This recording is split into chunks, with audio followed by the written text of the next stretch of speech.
My name is Donny Hayes, and I'm a data management application engineer on the Vault team here at KETIV.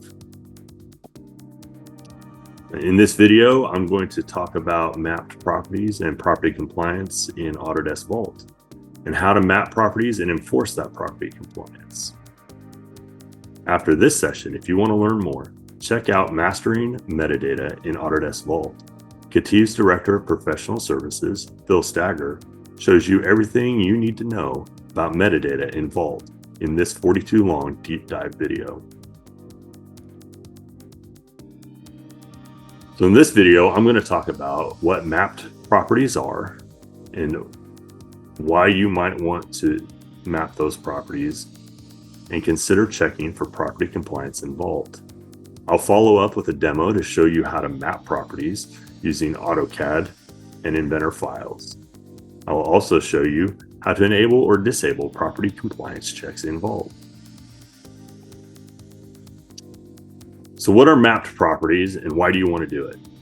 Well, in Autodesk Vault, mapped properties are a way to associate file properties with external data sources or Vault properties. This allows for tracking, organizing, and managing metadata within Vault.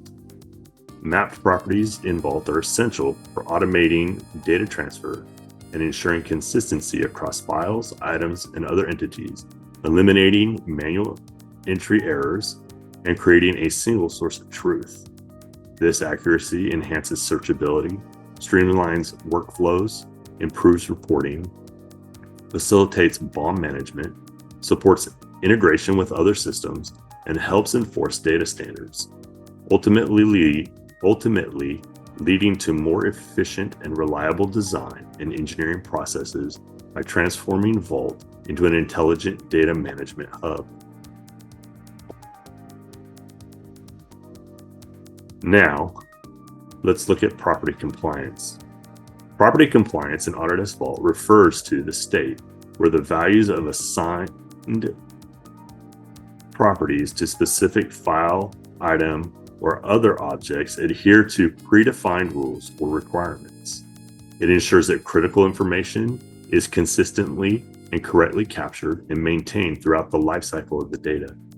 With property compliance checks in place, you can ensure that the required properties are entered before you release your files or items. Okay, time to see how we map properties for AutoCAD and Inventor files, and talk about the different options you have while creating that mapping. I'll then show you how to turn property compliance on or off. All right.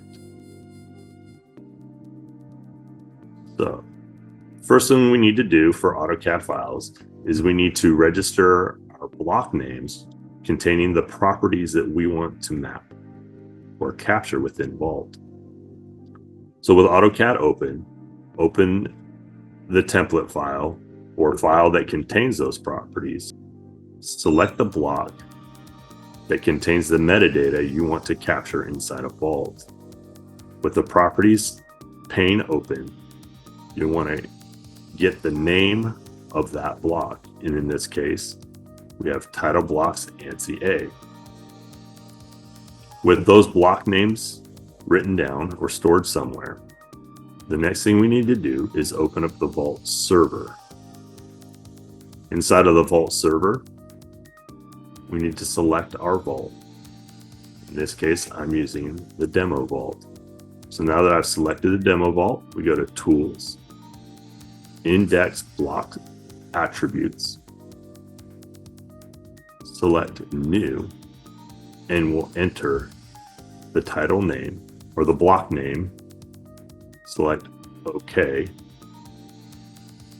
For this demo, I've already entered the block name. And do that for every block that you want to capture data from. This only needs to be done for AutoCAD. Select Close, and that's it for the Vault server.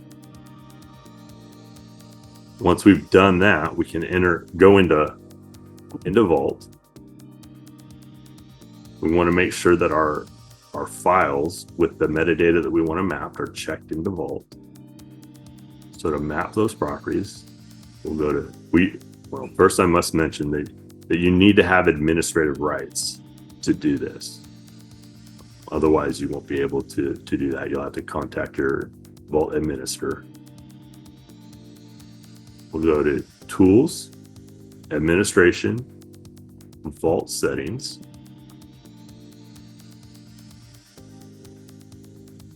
Once that opens up, we're going to go to our Behaviors tab. We're going to come over here to Properties. Click the Properties button. I'll open another dialog. And here you'll find all of the mapped properties inside of Vault. There are two types of icons. A little tag with a person and a little tag with a gear. All the ones with the gears are system properties. All of the ones with the little people are user-defined properties. Now, by default, all the iProperties within Autodesk Vault are already mapped in here. If you have any custom iProperties, you'll need to map those, and we'll walk through the process of mapping a property. So we want to go ahead to map a property. We're going to click New.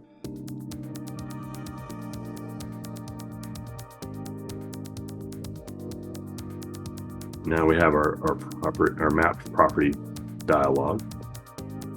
We're going to give this property a name. Let's call this cat.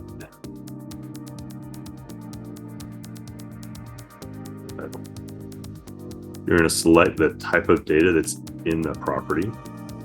In our case, text. And then you're going to select the associations. Right? Is this a file-based association? It keeps closing on me. Or is it a folder property? Or is it an item property? Or any of these other ones? In our case, it's going to be a file property. And these sub associations, these are the categories in your vault that have been created. So we're going to select engineering. So any engineering category will have this property assigned to it. So close that. Within the property values, we have several different options. The state is either enabled or disabled. In this case, we're going to enable it because we're creating it. And then for basic search, do you want this property to be searchable or not searchable? Is this property going to have an initial value? So if it comes in blank, will it have a value that Vault assigns to it initially? Is there a list of values that you want to provide? Do you want to enforce that list? So are the users forced to select something from that list or not? Is this a required value? Does this property require a value or not? And then case sensitivity, does it need to be upper or lowercase? All these fields, they play a part in the property compliance aspect of mapped properties. Does it have a minimum or a maximum length? If so, enter that minimum length or maximum length. Over here, if we add another category. So here we have our different categories, and you can select different values for these property or rules, I would say, for the different types of categories. So if engineering categories required a value, you could select true. But your engineering reference categories don't necessarily require a value. You can keep that as false and create different rules for different categories. Once you've gone through and selected all of your rules, time to map the property. And here you'll see it says click here to add a new property. So you always want to click there. If you have mappings already in place, they will show up below there. So just remember, you always click this kind of blank area.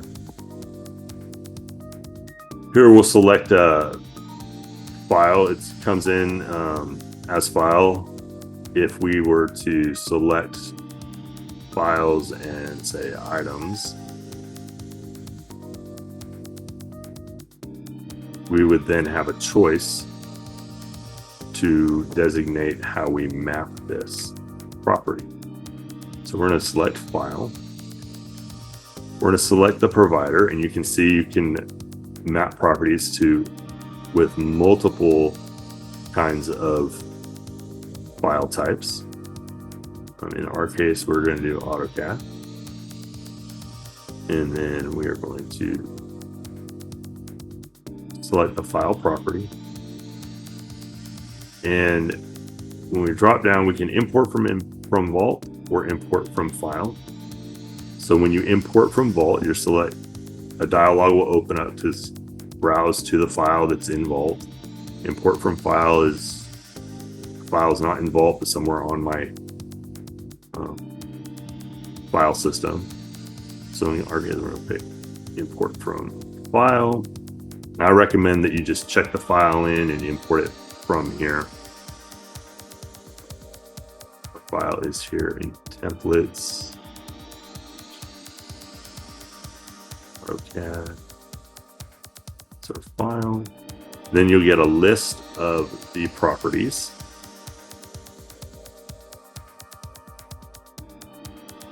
That are registered. And this is the case for any Inventor file or AutoCAD file. With Inventor, it lists the iProperties. So you'll find your custom iProperty in here. And, okay. It'll fill in the type that it is. Classification is there. Now mapping. Mapping, you have three options. So the way to look at these is you have this first one here with the little page icon with an arrow pointing to the vault. So what this is saying is that the file manages the property and pushes it to vault. The second option with the vault pointing to the document is the vault manages the property and pushes any values to the document. And then you have what's called bidirectional, where you can either have the file push to vault, or you can update the file property inside of vault and then push it to the document. So you're going to need to select the one you want to happen, how you want that property to be controlled between Vault and the document. And then you have create yes or no. So what this is if I have older documents, let's say I have an Inventor file. I created a custom iProperty for a property that we want to begin tracking. And I've got a bunch of old Vault or Inventor files inside of Vault. They're not going to have that custom iProperty. In this case, if you've got mapping as bidirectional or Vault pushing to the document, and you select yes for create, when you update that property inside of Vault and push it down to the document, Vault will create that custom iProperty inside of the Inventor file. So that's what this yes or no is for. Once you've selected, made your selection, say OK. And now we can find that property. And any properties that you add will be classified as a user-defined property. And then you can review the rules, edit. You can get usage counts for all the properties that have been mapped. So in this case, because we just added it, there's no files using this property. Say close.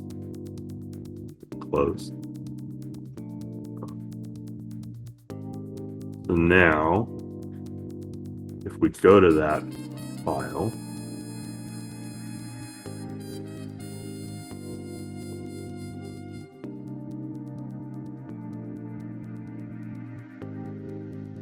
okay. So all of the user-defined properties are here in this properties pane. You'll see both the system properties assigned to the file and the user-defined properties assigned to the files. If you needed to make an update to that property, because it's mapped, you can now select the property or properties that you want to edit. There's a little drop down here where you can edit the selected properties, or just open the edit properties pane and then select the properties you want. Edit selected properties. And now you've got those three properties, and here you can then enter a value and say OK.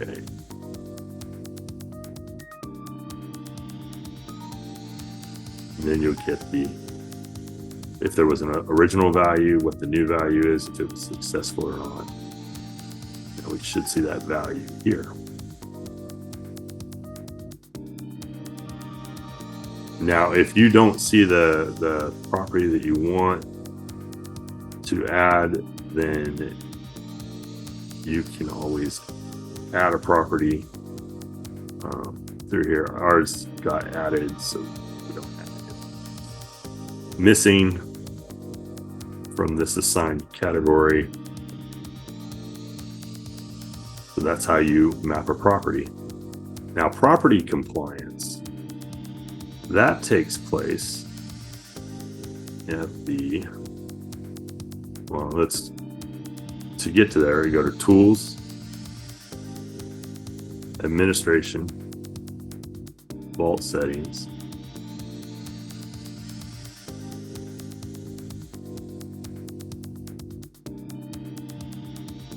and then we're going to go back to the Behaviors tab, but we're going to go click on Lifecycles.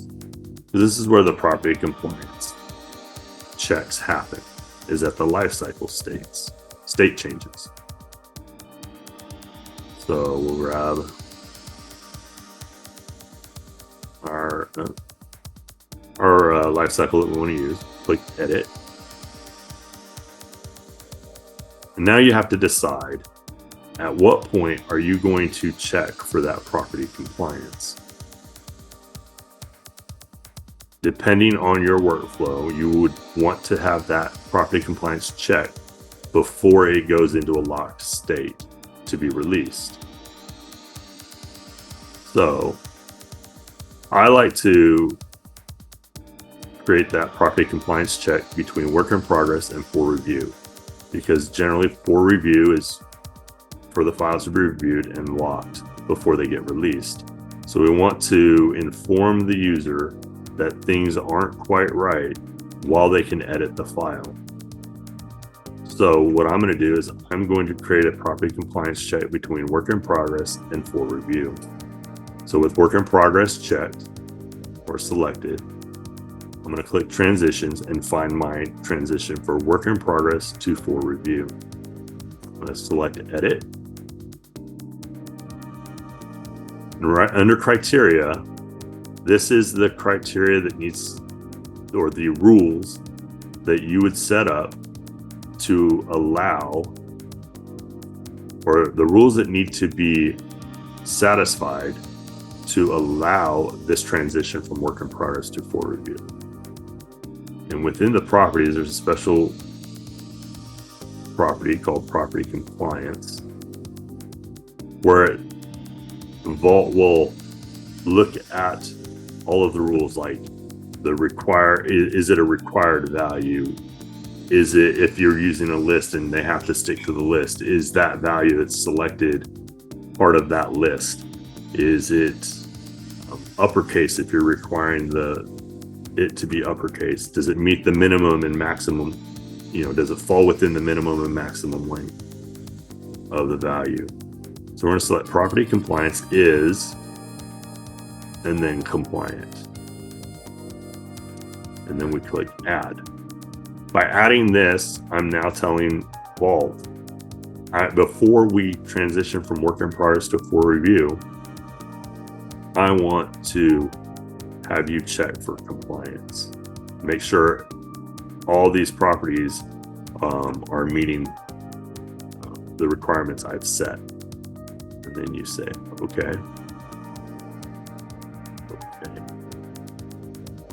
And then you can close out. So you want to do that with, go through and add compliance to all your transitions that you want. Refresh this.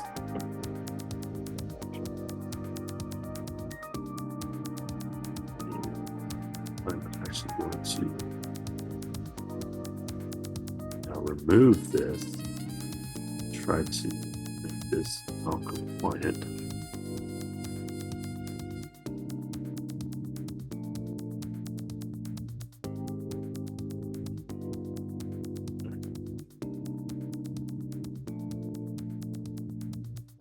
Let's refresh it again.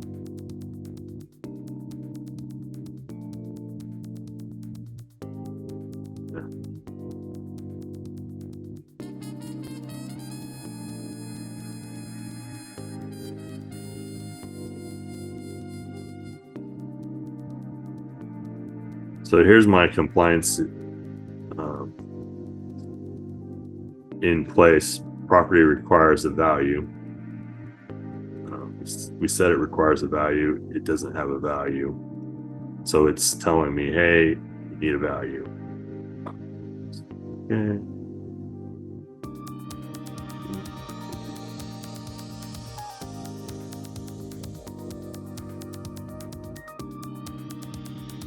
Oh, what else happened? Oh.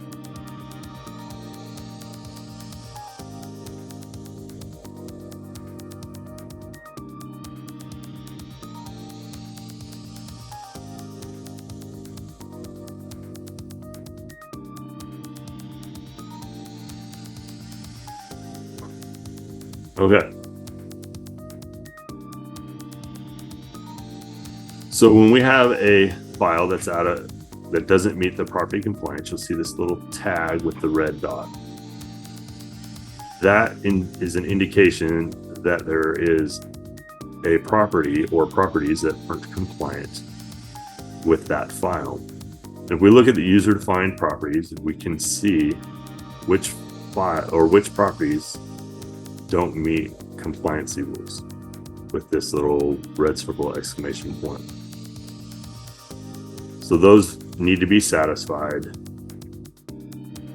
to get rid of that. So if we then enter the value,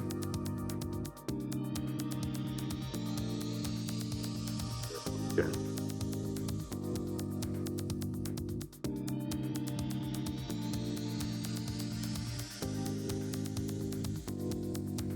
We'll now see that the tag is gone and the little helper dialog comes up as compliant.